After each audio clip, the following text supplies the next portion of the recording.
নমস্কার। উঠলো বাই তো কটক যাই।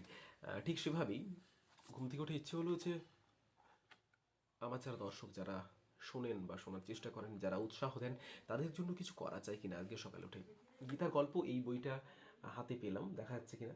হ্যাঁ, গীতার গল্প এই বইটা হাতে পেয়েছি। হাতে পেয়ে পাতা উল্টেই প্রথম পাতাটাই বেশ ভালো লাগলো। ভাবলাম যে এটা আপনাদের সঙ্গে শেয়ার করা যাক। মহাভারতে মূল গীতা আরম্ভ হয়েছে বিশ্বপর্বের 25 অধ্যায় থেকে, কিন্তু তার আগেই অর্থাৎ 1300 অধ্যায় থেকেই ভগবত গীতা পর্বক নামক যে অধ্যায় তা আরম্ভ করা হয়েছে।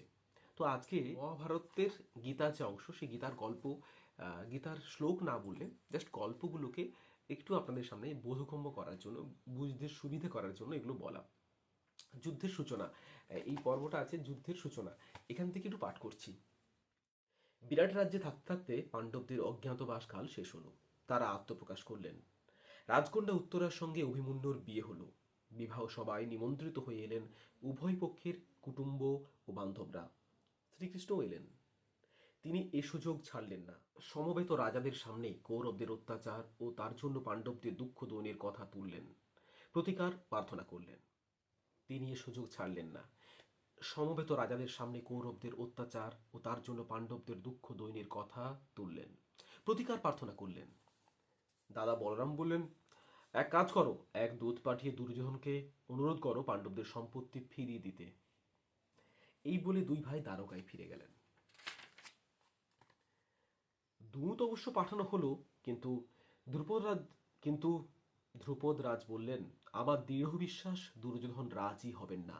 শেষ অবধি যুদ্ধ করতেই হবে। সুতরাং যুদ্ধের জন্য ভিতরে ভিতরে তৈরি হও, লোক পাঠাও মিত্রপক্ষীয়দের কাছে, তারা যেন সসৈন্য আসবার জন্য তৈরি হয়ে থাকে।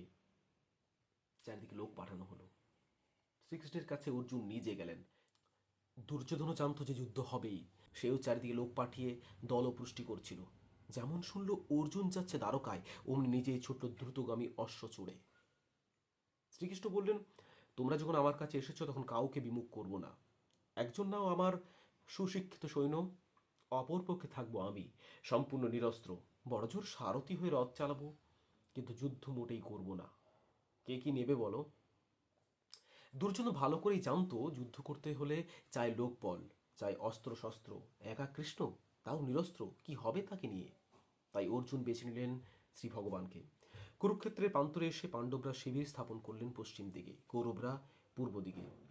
শিবির স্থাপনের পর দুর্যোধন গেলেন ভীষ্মের কাছে, অনুরোধ করলেন সেনাপতির পদ গ্রহণ করতে।